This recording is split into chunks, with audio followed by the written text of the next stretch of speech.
Сыктывкарын колледжисный спецоперациян погибнетем боеч Алексей Пономарев кыд. Владимир Уйбачыч волос колледный боечес бурятуя. Алексей Юрьевич родился в городе Сыктывкар. Здесь закончил школу, ушел на срочную службу, а вернувшись, связал свою жизнь с профессией Родину защищать.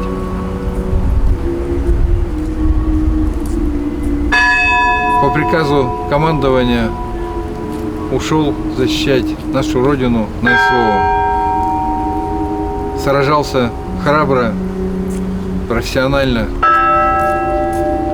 Погиб 4 марта 2023 года.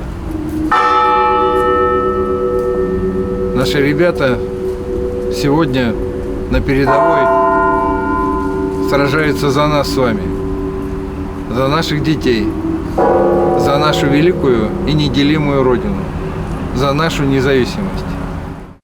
Юралыч пас есмиян мог вичны память боечас елыш. Код я спуктисны олом чужан весна.